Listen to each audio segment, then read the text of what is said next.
গৈ আছিল আৰু তেনে সময়তে ডিভাইডাৰত প্ৰচণ্ড জোৰে খুন্দা মাৰি চিটিকি পৰে বহু দূৰলৈ ক্ৰেতা বাহনখন আৰু যাৰ পৰিণতিত থিতাতে প্ৰাণ হেৰুৱালে এগৰাকী সুচিকিৎসকে এগৰাকী সুচিকিৎসক লগতে তেওঁৰ সহযোগী আন দুজনে প্ৰাণ হেৰুৱাইছে এই শিহৰণকাৰী ভয়ংকৰ পথ দুৰ্ঘটনাটিত দুৰ্ঘটনা স্থান হৈছে জাগিৰোডৰ শিলচাঙৰ ২৭ নম্বৰ ৰাষ্ট্ৰীয় ঘাইপথত পুৱতি নিশা এই ভয়ংকৰ দুৰ্ঘটনাটো সংঘটিত হৈছে এগৰাকী যিগৰাকী সুচিকিৎসকে যোৱা ৫ ছেপ্টেম্বৰত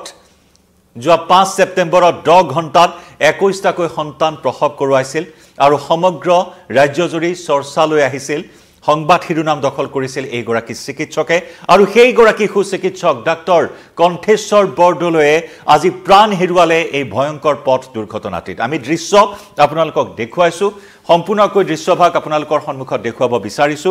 পুৱতি নিশাৰ এয়া ভয়ংকৰ এটা পথ দুৰ্ঘটনা অভিশপ্ত ২৮ অক্টোবৰ চিকিৎসকসহ ৩জন লোকে প্ৰাণ হেৰুৱালে এটা ভয়ংকৰ পথ দুৰ্ঘটনাত আমি সেই দৃশ্য আপোনালোকক দেখুৱাইছো এইখিনি মুহূৰ্তত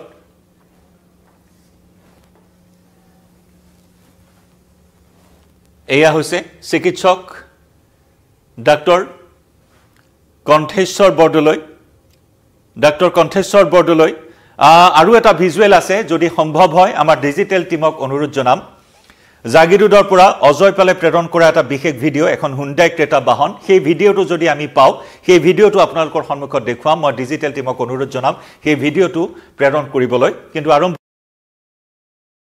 দেখুৱাই লৈছো য'ত নেকি তিনিগৰাকী লোকে প্ৰাণ হেৰুৱাইছে ইয়াৰ মাজত আছিল ডাক্তৰ কণ্ঠেশ্বৰ বৰদলৈ হুণ্ডাই ক্ৰেতা এখন বাহন এই হুণ্ডাই ক্ৰেতা বাহনখনত 5 গৰাকীকৈ আৰোহী নগাঁও অভিমুখে গৈ আছিল সময়টো ভালদৰে এতিয়া অৱশ্যে জানিব পৰা হোৱা নাই পুৱতি নিশা প্ৰায় 3:30 মিনিটৰ সময় বুলি কোৱা হৈছে আনুমানিক 3:30 কিন্তু ইমান সোনকালে তেওঁলোকে কি উদ্দেশ্যেৰে গৈ আছিল সেইখিনি কথা অৱশ্যে এতিয়াও জানিব পৰা হোৱা নাই তেওঁ নগাঁৱৰ এখন ব্যক্তিগত নাৰ্ছিং হোমতো কৰ্মৰত প্ৰথম হ'ল তেওঁ মৰিগাঁও অসামৰিক চিকিৎসালয়ৰ এগৰাকী সুচিকিৎসক ডাক্তৰ কণ্ঠেশ্বৰ বৰদলৈ আৰু অতি দুৰ্ভাগ্যৰ কথা আমাৰ হাতলৈ যিখিনি খবৰ আহিছে বিশেষ সূত্ৰৰ পৰা যিখিনি আমাৰ হাতলৈ খবৰ আহিছে মৰিগাঁৱৰ পৰা যে ডাক্তৰ কণ্ঠেশ্বৰ বৰদলৈৰ পত্নীও আছিল গৰ্ভৱতী অহা 1 নৱেম্বৰত দিন নিৰ্ধাৰণ কৰা হৈছিল সন্তান প্ৰসৱৰ ক্ষেত্ৰত আৰু ডাক্তৰ কণ্ঠেশ্বৰ বৰদলৈ এয়া আপোনালোকে প্ৰত্যক্ষ কৰিছে এগৰাকী সুচিকিৎসক মৰিগাঁও অসামৰিক চিকিৎসালয়ৰ এই সুচিকিৎসক গৰাকীয়ে আজি দুৰ্ভাগ্যজনকভাৱে এই দুৰ্ঘটনাত প্ৰাণ হেৰুৱাবলগীয়া হ'ল আমি পুনৰ জনাইছো যোৱা 5 ছেপ্টেম্বৰৰ দিনটোত এইগৰাকী চিকিৎসকে এটা অভিলেখ সৃষ্টি কৰিছিল য'ত 10 ঘণ্টাত 21টাকৈ সন্তান প্ৰসৱ কৰাইছিল এইগৰাকী চিকিৎসকে আৰু সেইগৰাকী চিকিৎসকৰ পত্নীও আছিল গৰ্ভৱতী অহা 1 নৱেম্বৰত পত্নীৰ সন্তান প্ৰসৱৰ দিন ধাৰ্য কৰা হৈছিল কিন্তু তাৰ পূৰ্বেই নিষ্ঠুৰ নিয়তিৰ কি পৰিহাস নিষ্ঠুৰ নিয়তিৰ এই পৰিহাসত এইগৰাকী সুচিকিৎসকেও প্ৰাণ হেৰুৱাবলগীয়া হ'ল এটা দুৰ্ঘটনাত ২৭ নম্বৰ ৰাষ্ট্ৰীয় ঘাইপথ যি নেকি কিলাৰ হাইৱেত পৰিণত হোৱা এটা ৰাষ্ট্ৰীয় ঘাইপথ বিভিন্ন সময়ত বিভিন্ন ধৰণৰ দুৰ্ঘটনা সংঘটিত হৈ আহিছে 2-3 দিনৰ মূৰে মূৰে ২৭ নম্বৰ ৰাষ্ট্ৰীয় ঘাইপথত দুৰ্ঘটনা হৈছে জোৰাবাটৰ পৰা জাগিৰোডলৈ খানাপাৰাৰ পৰা জাগিৰোডলৈ এই পথছোৱাত বিভিন্ন ধৰণৰ দুৰ্ঘটনা সংঘটিত হৈছে আজিৰ পৰা 2-3 মাহ পূৰ্বে এগৰাকী অৱসৰপ্ৰাপ্ত অধ্যাপকেও প্ৰাণ হেৰুৱাবলগীয়া হৈছিল তেওঁৰ পত্নীসহ প্ৰাণ হেৰুৱাইছিল 8 বছৰীয়া কন্যা সন্তানক লগত লৈ তেওঁলোকে নগাঁও অভিমুখে গৈ থকা অৱস্থাত এটা ভয়ংকৰ দুৰ্ঘটনাত প্ৰাণ হেৰুৱাইছিল ঠিক তেনেদৰে আজিও পুৱতি নিশা এই ভয়ংকৰ দুৰ্ঘটনা সংঘটিত হ'ল দুৰ্ঘটনাত নিহত আন কেইজনৰ নামো আমি আপোনালোকক জনাব বিচাৰিছো দুৰ্ঘটনাত নিহত ডাক্তৰ কণ্ঠেশ্বৰ বৰদলৈ মানস মহন্ত আৰু আছিক হুছেইন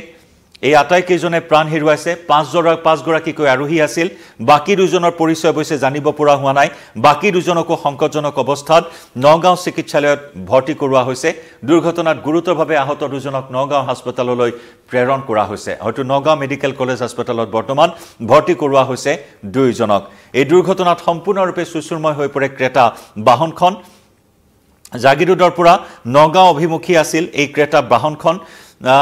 বৰ্তমান এখন ব্যক্তিগত নাৰ্ছিং হোমত কৰ্মৰত আছিল আৰু সেই ব্যক্তিগত নাৰ্ছিং হোমৰে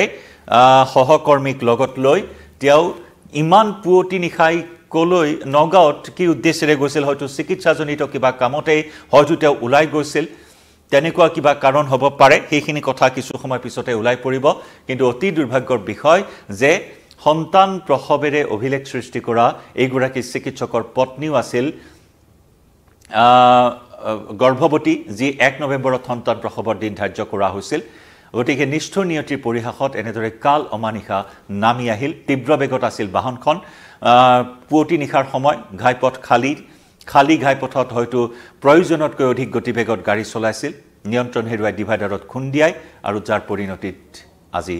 এনেদৰে অভিশপ্ত 28 অক্টোবৰটো 3 জন লোকে প্ৰাণ হেৰুৱাবলগীয়া হ'ল 27 নম্বৰ ৰাষ্ট্ৰীয় ঘাইপথত আমি পৰৱৰ্তী সময়ছোৱাত আৰু অধিক খবৰ আপোনালোকৰ সন্মুখলৈ লৈ আহিম কিন্তু এনেকুৱা এটা দুৰ্ঘটনাই এই মুহূৰ্তত সকলোকে জোকাৰি গৈছে এটা অতি মৰ্মান্তিক অতি শোকাবহ দুৰ্ঘটনা জাগিৰোডৰ শিলচাঙৰ 27 নম্বৰ ৰাষ্ট্ৰীয় ঘাইপথত আমি জনাই যাম পৰৱৰ্তী সময়ছোৱাত আৰু কিছু আপডেট এই মুহূৰ্তত ডিজিটেল লাইভৰ পৰা বিদায় লৈছো নমস্কাৰ